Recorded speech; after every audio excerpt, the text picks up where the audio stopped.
जी अस्सलाम वालेकुम रहमतुल्लाह। उम्मीद करता हूँ कि आप सब खैरियत से होंगे। यार आज की वीडियो सर्बिया वर्क परमिट के बारे में है, ठीक है।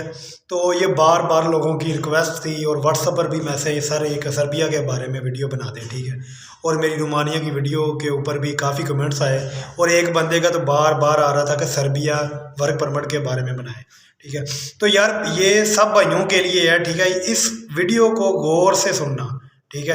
अगर आपके पास टाइम नहीं है तो बाद में सुन लेना, ठीक है। कंप्लीट सुनना, फिर ही आपको मुकम्मल सर्बिया के बारे में समझ आएगी। यार बात ये कि हमने जब सर्बिया के वर्क परमिट अप्लाई किए, ठीक है, तो हमने इतनी जारी बात है कि बंदे जो है ना, कोई बंदा आता है, ठीक है, जो रोमानिया के लिए आया, ठीक है। हमने उनको बोला कि नहीं आप रोमानिया का नहीं, आप सर्बिया का कर दे, सर्बिया की भी हमारे पास अपॉर्चुनिटी है, ठीक है, तो आपका जल्दी हो जाएगा। तो इसमें कोई शक नहीं था, सर्बिया का जल्दी हुआ होएगा होगा। बस ये ना कुछ उल्टी हो गया। उल्टी इस तरह हो गया कि सर्बिया के वर्क परमिट जो है ना, 1 मंथ 3 से 4 दिन के अंदर आ गए थे। वर्क परमिट आने के बाद फिर हमारे बंदे जो है ना, हम ईरान भेजने थे, ठीक है। तो फिर पहले वो मसले मसाइल काफ़ी बनते रहे, ठीक है। फिर उधर जाकर भी एक मेजर मसला बन गया, ठीक है। तो बात ये है कि उस वक़्त जब ये लोगों को हायर किया, ठीक है, ये 9वें और 10वें मंथ की बात है, जब रोमानिया का ना वीज़ा रिजेक्शन रेट बहुत ज़्यादा था, सही है। तो अब बात करें 2023 और जनवरी, ठीक है, तो अब की और 9वें मंथ की बहुत ज़्यादा फ़र्क है, ठीक है। तो उसके बाद जो है ना, हमने सर्बिया के ऊपर काम जो है ना बहुत कम कर दिया, ठीक है। यानी कि जो बंदा ज़्यादा फोर्स करता है, बहुत ज़्यादा फोर्स करता है, हम उसका अप्लाई करते हैं, ठीक है। और वर्क परमिट आ जाता, फिर आगे ईरान का केस है, ठीक है। लेकिन अभी तक हमारा कोई वीज़ा नहीं लगा। सीधी बात है, झूठ बोलने का फ़ायदा नहीं है।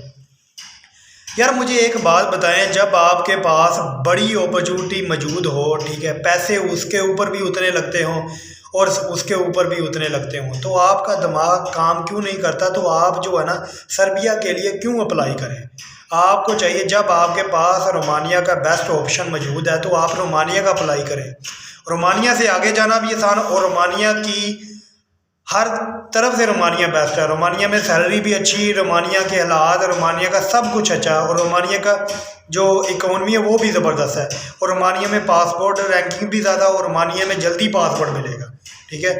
तो यहाँ तो आप इस तरह हो ना कि मिसाल के तौर पर आप पहले रोमानिया में रह चुके हों और रोमानिया से आप डिपोर्ट हुए हों, ठीक है, आपके ऊपर रोमानिया का बैन लगा हो, चले फिर तो आप मानते हैं आपकी बात, आप सर्बिया का कर लें।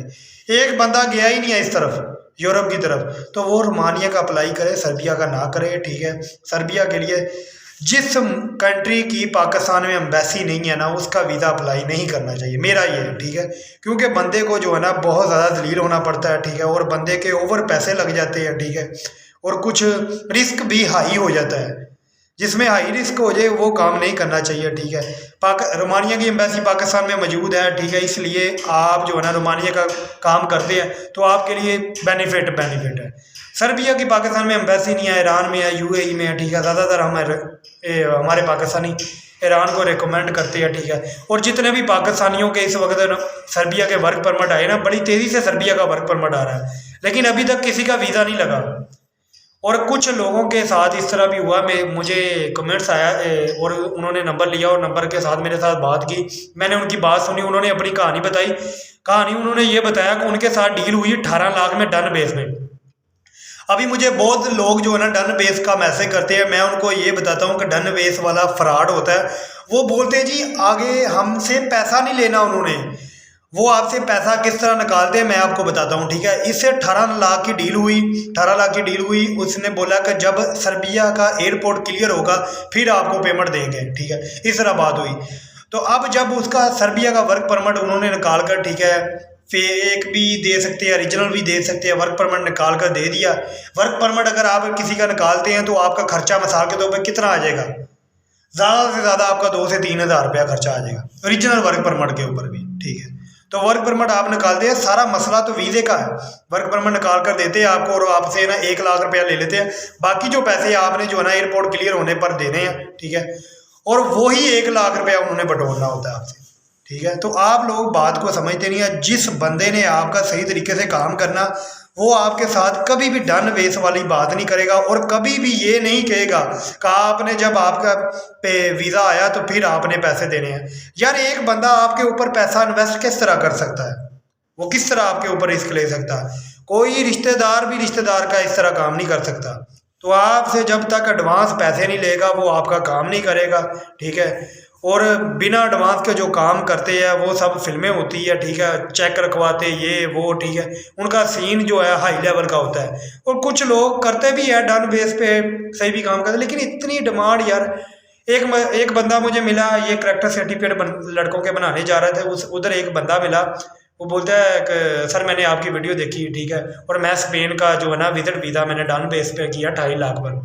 तो मैं आगे उसके साथ क्या गुफ्तगू करता यार। 2.5 लाख एक अमाउंट है। अगर आप 15-20 लाख को अपनी बैंक स्टेटमेंट को अच्छी तरीके से मेंटेन कर लेना तो मेरा नहीं ख्याल कि आपको स्पेन आपका वीज़ा रिजेक्ट कर दे। एजेंट आपका किस चीज़ का फ़ायदा उठाते हैं? उन्होंने आपका वीज़ा अप्लाई करना, एम्बेसी की फ़ीस आपने खुद देनी, सारा कुछ आपने खुद करना। अगर वीज़ा लग गया, उनका 2.5 लाख खड़ा, ना लगा तो आपका जो एम्बेसी की फ़ीस आया, उनका क्या गया? उनका तो कुछ नहीं गया, ठीक है। तो आप बात को समझा करें, रिस्क आप अपने ऊपर ले लें। रिस्क तो आप पहले ले लें, रिस्क तो आपका वही है ना 30-35 हज़ार का, बड़ा तो रिस्क नहीं है।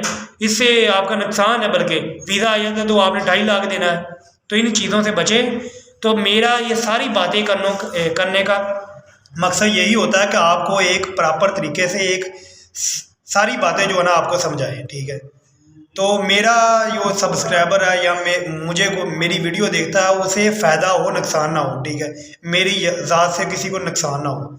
यार बहुत बंदे दुबई के मैसेज करते हैं या दूसरे के करते हैं, ठीक है, बोलते हैं सर हमारे पास पैसे नहीं है। थोड़े बहुत एडजस्ट होते हैं तो वो बंदा कर लेता है, लेकिन ज़्यादा का फ़र्क यार हम नहीं कर सकते, हमारी इतनी कैपेसिटी नहीं है, ठीक है। तो वो भी मैं चाचू के आगे रिक्वेस्ट करनी होती है, वो कभी कभार एक्सेप्ट कर लेते हैं, कभी कभार नहीं करते। वो कहता है कि इस तरह नहीं, ठीक है, काम मैं थोड़ा सा जो ना दिल का नरम हूँ। मैं ये नहीं कहता यार मैं अच्छा ऊँचा नहीं हूँ मैं, लेकिन बात हकीकत है, आप मेरी बात को समझे। सर्बिया के लिए बिल्कुल अप्लाई ना करें, रोमानिया के लिए करें, रोमानिया बेस्ट है। बाकी आज की वीडियो को इधर ही ख़त्म करते हैं कि मैं उम्मीद है कि सर्बिया वालों को समझ आ गई होगी।